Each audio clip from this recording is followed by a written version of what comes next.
Hello viewers, this is Suman Dutta. তো আজকে present হলাম নতুন একটা ভিডিও নিয়ে। আজকে থাকছে কি ভূমিকম্প তরঙ্গ। আজকে ত্রিপুরা এসটিজিটি এক্সাম থেকে আমি একটা গুরুত্বপূর্ণ ক্লাস নিয়ে আসলাম। সেই ক্লাসটা থাকছে ভূমিকম্পের উপরে। তো আমরা আজকে এখানে ভূমিকম্প থেকে ভূমিকম্পের তরঙ্গ সম্পর্কে এখানে বিস্তারিত আলোচনা করব। তো ভূমিকম্প তরঙ্গ দুই প্রকার, একটা দেহ তরঙ্গ, একটা কি পৃষ্ঠ তরঙ্গ। বোঝা গেছে কি? একটা দেহ তরঙ্গ, একটা কি পৃষ্ঠ তরঙ্গ। তো পৃষ্ঠ তরঙ্গকে আমরা এল তরঙ্গ বলতে পারি। কি বলি? এল তরঙ্গ বলতে পারি। ওকে। তো দেহ তরঙ্গ দুই প্রকার, একটা প্রাথমিক তরঙ্গ, একটা কি মাধ্যমিক তরঙ্গ। প্রাথমিক তরঙ্গকে কি বলে? পি বলে। আর মাধ্যমিক তরঙ্গকে কি বলে? এস বলে। তো বোঝা গেছে, প্রাথমিক তরঙ্গ পি, মাধ্যমিক তরঙ্গ এস। আর পৃষ্ঠ তরঙ্গ দুই রকম হয়, একটা লাভ তরঙ্গ, একটা রেলে তরঙ্গ। কি? একটা লাভ তরঙ্গ আর একটা কি রেলে তরঙ্গ। তো আমরা কি শিখলাম এখানে? ভূমিকম্প তরঙ্গ দুই প্রকার, একটা দেহ তরঙ্গ আর একটা পৃষ্ঠ তরঙ্গ। দেহ তরঙ্গ কী কী আছে? প্রাথমিক তরঙ্গ আছে বা তাকে আমরা পি তরঙ্গ বলি, আর মাধ্যমিক তরঙ্গ বা এস তরঙ্গ বলি। আর পৃষ্ঠ তরঙ্গ যাকে আমরা এল তরঙ্গ হিসেবে চিনি, তার দুই প্রকার, একটা লাভ তরঙ্গ, একটা রেলে তরঙ্গ। ওকে। তো দেহ তরঙ্গ কি? যে ভূমিকম্প তরঙ্গ ভূমিকম্প কেন্দ্র থেকে ভূ অভ্যন্তরের মধ্য দিয়ে ভূপৃষ্ঠে পৌঁছায় তাকে বলা হয় দেহ তরঙ্গ। মানে যখন কোথাও ভূমিকম্প উৎপন্ন হয়, সেটা যখন ভূপৃষ্ঠের মাধ্যমে আমরা অনুভূত করি তাকে কী বলা হয়? দেহ তরঙ্গ। তো দেহ তরঙ্গ দুই রকমের, একটা প্রাথমিক তরঙ্গ বা পি তরঙ্গ। তো পি তরঙ্গ সম্পর্কে আমরা এখানে আলোচনা করব। দ্রুতগতি সম্পূর্ণ যে ভূমিকম্প তরঙ্গ ভূমিকম্পের কেন্দ্র থেকে সর্বাপেক্ষা প্রথম উপকেন্দ্রের দিকে অগ্রসর হয়ে ভূপৃষ্ঠে পৌঁছায় এবং ভূমিকম্প লিক যন্ত্রে প্রথম ধরা পড়ে তাকে বলা হয় কি? পি তরঙ্গ। মুদ্রা কথা, এই যে ভূমিকম্প লেক যন্ত্র আছে, ওইখানে যখন প্রথম যে তরঙ্গ ধরা পড়ে তাকে কি বলা হয়? প্রাথমিক তরঙ্গ। তো এর বৈশিষ্ট্য কি? এটি একটি উচ্চ কম্পাঙ্কের এবং ক্ষুদ্র তরঙ্গ দৈর্ঘ্যের ভূমিকম্প তরঙ্গ। এই তরঙ্গ কঠিন, তরল ও গ্যাসীয় পদার্থের মধ্য দিয়ে প্রভাবিত হতে পারে। তাই এই তরঙ্গ ভূত্বক, গুরুমণ্ডল এবং কেন্দ্রমণ্ডল এই তিনটি স্তরের মধ্য দিয়ে অগ্রসর হয়। মাধ্যমের পদার্থের মধ্য দিয়ে ক্রমসংকোচন ও প্রসারণের মাধ্যমে এই তরঙ্গ ক্রমশ এগিয়ে যায়। তাই এই তরঙ্গকে সংনমন তরঙ্গ বা টানা ও ঠেলা তরঙ্গ বলা হয়। অর্থাৎ এই তরঙ্গ শব্দ তরঙ্গের মতন। তো কোন তরঙ্গকে সংনমন তরঙ্গ বা টানা ও ঠেলা তরঙ্গ বলা হয়? প্রাথমিক তরঙ্গ বা পি তরঙ্গকে। পি তরঙ্গ বা প্রাথমিক তরঙ্গকে কী বলা হয়? সংনমন তরঙ্গ বা টানা ও ঠেলা তরঙ্গ। ওকে। এই তরঙ্গ যে দিকে ধাবিত হয়, মাধ্যমের বস্তুকণাগুলি সেই দিকে ধাবিত হয়, তাই একে অনুদৈর্ঘ্য তরঙ্গ বলা হয়। অনুদৈর্ঘ্য তরঙ্গ কাকে বলা হয়? পি তরঙ্গ বা প্রাথমিক তরঙ্গকে অনুদৈর্ঘ্য তরঙ্গ বলা হয়। এই তরঙ্গ যে দিকে ধাবিত হয়, মাধ্যমের বস্তুকণাগুলি ওই দিকে ধাবিত হয়, তাই একে অনুদৈর্ঘ্য তরঙ্গ বলা হয়। ভূত্বকের শিলাস্তরের মধ্য দিয়ে এই তরঙ্গ 6 কিমি পার সেকেন্ড এবং গুরুমণ্ডলের ঊর্ধ্বাংশ দিয়ে 8 কিমি পার সেকেন্ড গতিবেগে অগ্রসর হয়। 3 প্রকার ভূমিকম্প তরঙ্গের মধ্যে এই তরঙ্গ সবচেয়ে শক্তিশালী।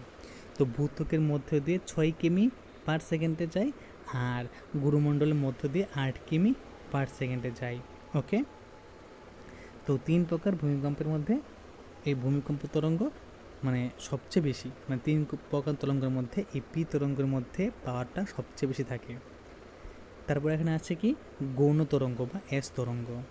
ভূমিকম্প কেন্দ্রে উৎপন্ন হওয়ার পর যে তরঙ্গ প্রাথমিক তরঙ্গের পরে ভূপৃষ্ঠে পৌঁছায় এবং ভূমিকম্প লিক যন্ত্রে ধরা পড়ে তাকে গৌণ তরঙ্গ বা দ্বিতীয় পর্যায় তরঙ্গ বলে, যাকে আমরা সেকেন্ডারি ওয়েভ বলতে পারি বা সেই ওয়েভ বলতে পারি। সংক্ষেপে একে এস তরঙ্গ বলা হয়। ওকে। তো বৈশিষ্ট্য দেখো, এটি একটি উচ্চ কম্পাঙ্কের এবং ক্ষুদ্র তরঙ্গের ভূমিকম্প তরঙ্গ। এই তরঙ্গ কেবলমাত্র কঠিন মাধ্যমের মধ্য দিয়ে অগ্রসর হতে পারে।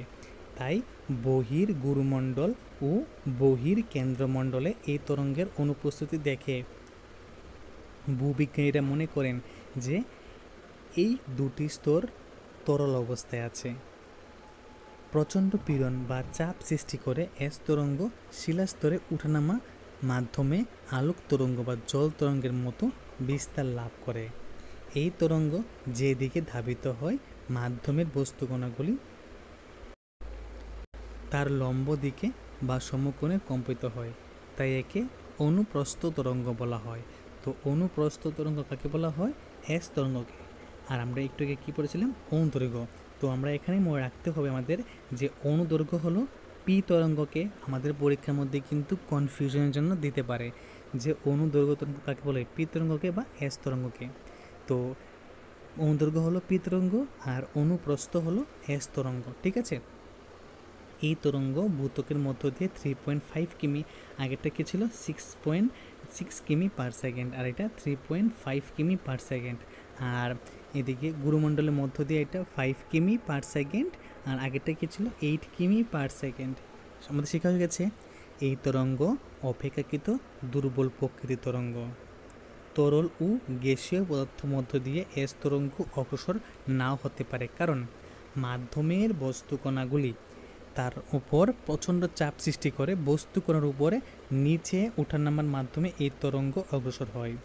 কঠিন পদার্থের চাপজনিত পরিবর্তিত বস্তুকণা এই তরঙ্গের প্রবাহ পথের সঙ্গে উলম্ব দিকে স্থান পরিবর্তন করার পর স্থিতিস্থাপকজনিত কারণে পুনরায় পূর্বের অবস্থানে ফিরে আসতে পারে।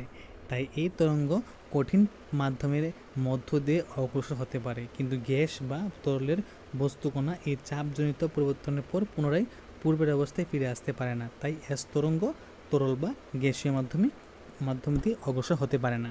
তো আমাদের এই লাইনটা বেশি একটা ইম্পর্টেন্ট না, তোমরা পড়লে পড়তে পারো, আমি তো এটা স্কিপ করবো, আমি এটা পড়বো না, কারণ এটা কোনো ইম্পর্টেন্ট পার্ট না। তো আমাদের পড়তে হবে কি ভূমিকম্পের ছায়াবল বা সেismic শ্যাডো জোন।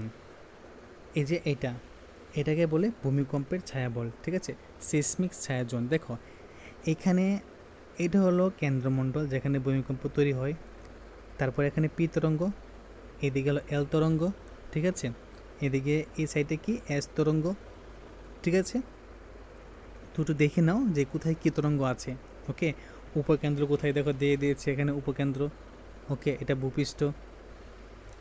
তো ভূমিকম্পের কেন্দ্র ও উপকেন্দ্রের সংযোগকারী সরল রেখা সাপেক্ষ উপকেন্দ্র 104 ডিগ্রি থেকে 140 ডিগ্রি কৈনিক দূরত্বের মধ্যে অবস্থিত ভূপৃষ্ঠস্থ অঞ্চল পি বা এস তরঙ্গে পৌঁছতে পারে না। কি বলা হয়েছে যে এখানে বলা হয়েছে যে ভূমিকম্পের কেন্দ্র ও উপকেন্দ্রের সংযোগকারী, মানে যেখানে কেন্দ্র আর উপকেন্দ্র মিল হয় ওইখানে সরল রেখা সাপেক্ষ উপকেন্দ্র 104 ডিগ্রি থেকে 140 কৌণিক দূরত্বের সমান মধ্যে অবস্থিত, যেখানে পি ও এস তরঙ্গ পৌঁছতে পারে না। ভূমিকম্প উপকেন্দ্রের প্রায় বিপরীত দিকে অবস্থিত তরঙ্গহীন ওই অঞ্চলকে ভূমিকম্প ছায়াবল বলে, ঠিক আছে। মানে ধরো ভূমিকম্প এখানে তৈরি হয়েছে, উপর দিকে আছে উপকেন্দ্র, এর উল্টা দিকের যে পার্টটা আছে এটাকে কী বলা হয়? ভূমিকম্প ছায়াবল বলা হয়। ভূ অভ্যন্তরে শিলাস্তর ও তরল পদার্থ ঘনত্বের তারতম্যের জন্য পি তরঙ্গ প্রতিসরণ ঘটায়। 104 থেকে 140 কৌণিক দূরত্বের মধ্যে পি তরঙ্গ ভূমিকম্প লিগযন্ত্রে ধরা পড়ে না। আবার তরল পদার্থ প্রবেশ করার মাত্র এস তরঙ্গ বিনষ্ট হওয়ায় ভূমিকম্প কেন্দ্র থেকে 104 কৌণিক দূরত্বের বাইরে এস তরঙ্গ ভূমিকম্প লিগযন্ত্রে ধরা পড়ে না। সেই কারণে ভূমিকম্পের ছায়াবল সৃষ্টি হয়েছে। তো উপকেন্দ্র থেকে ছায়াবলের রৈখিক দূরত্ব 11,540 কিমি থেকে 15,940 কিমির মধ্যে হয়ে থাকে। তো উপকেন্দ্র থেকে, ঠিক আছে, যেখানে মানে আমরা অনুভূত করি এখানে কেন্দ্র এখানে উপকেন্দ্র, ঠিক আছে, উপকেন্দ্র থেকে যদি এখানে ছায়াবল হয়, মানে এটা যদি ছায়াবল হয় তার দূরত্ব 11,540 থেকে 15,940 কিমি পর্যন্ত হয়, ঠিক আছে, আমাদের মনে রাখতে হবে।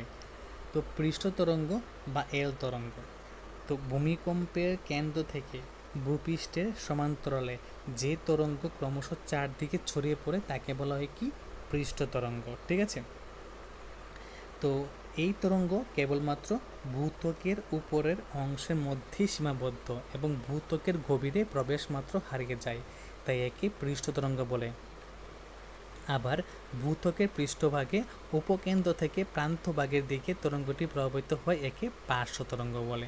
খুবই ইজি না? মানে ভূত্বকের গভীরে প্রবেশ করে, তার জন্য একে পৃষ্ঠ তরঙ্গ বলে। আবার ভূত্বকের পৃষ্ঠভাগে উপকেন্দ্র থেকে প্রান্তভাগের দিকে তরঙ্গটি প্রবাহিত হয় বলে একে পার্শ্ব তরঙ্গ বলে। এটি নিম্ন কম্পাঙ্কের তরঙ্গ, এল তরঙ্গ। এই তরঙ্গের দৈর্ঘ্য দীর্ঘতম, তাই একে এল বলে। ঠিক আছে, এল তরঙ্গ বলে। মাধ্যমের মধ্য দিয়ে সংকুচনের মাধ্যমে প্রবল পীড়ন সৃষ্টি করে এই তরঙ্গ অনুভূমিক বিস্তার লাভ করে, তাই এই তরঙ্গর প্রভাবে শিলার আকৃতির পরিবর্তন ঘটে। যদি পরীক্ষার মধ্যে প্রশ্ন করে যে শিলার আকৃতির পরিবর্তন ঘটে কোন তরঙ্গের প্রভাবে, এল তরঙ্গের প্রভাবে, মনে রাখবে। এই তরঙ্গ কঠিন পদার্থের মধ্যে দিয়ে প্রভাবিত হয়। কোন তরঙ্গ কঠিন পদার্থের মধ্যে প্রভাবিত হতে পারে? এল তরঙ্গ। এই তরঙ্গ PUS উভয় প্রকার তরঙ্গের বৈশিষ্ট্যই বহন করে। কোন তরঙ্গ PUL না PUS এর তরঙ্গের বৈশিষ্ট্য বহন করে?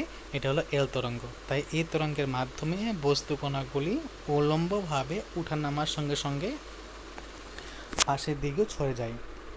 তো ভূমিকম্পের কেন্দ্র থেকে ভূপৃষ্ঠের সমান্তরালে দীর্ঘ ও বক্র পথ অতিক্রম করে, তাই এই তরঙ্গ সবচেয়ে বেশি গ্রাহক যন্ত্রে পৌঁছায়।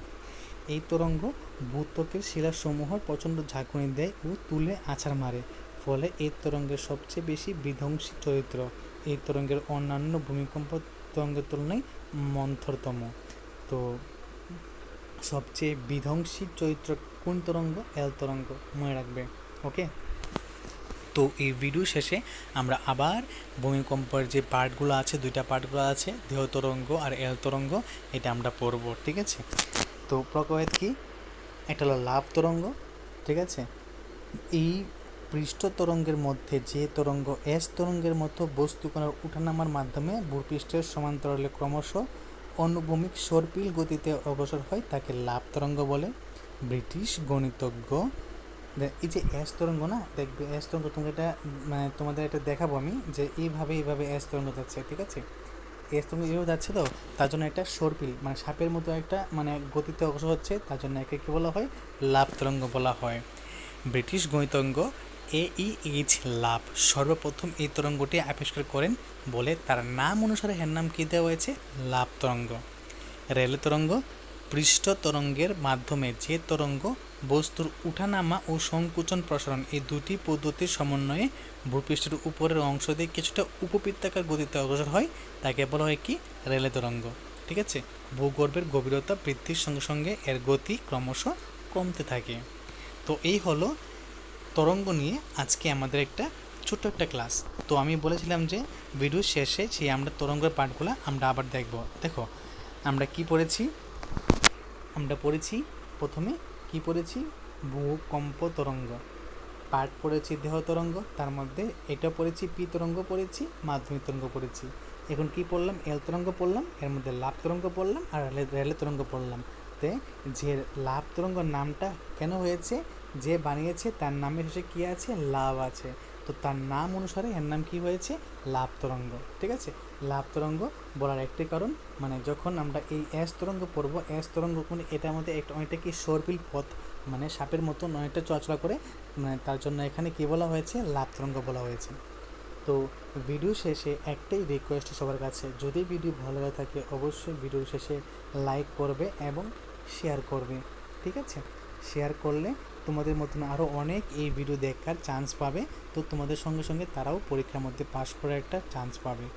যদি ভিডিও ভালো লাগে থাকে তাহলে অবশ্যই শেয়ার করবে, এবং তুমি যদি চ্যানেল নতুন হয়ে থাকো তাহলে চ্যানেলটা সাবস্ক্রাইব করবে এবং নোটিফিকেশনে গিয়ে অল প্রেস করবে। তো দেখা হচ্ছে খুবই শীঘ্রই নতুন একটা ভিডিওতে, এবং এখন অবধি যারা প্রথম থেকে শেষ অবধি দেখেছো তোমাদেরকে অসংখ্য ধন্যবাদ।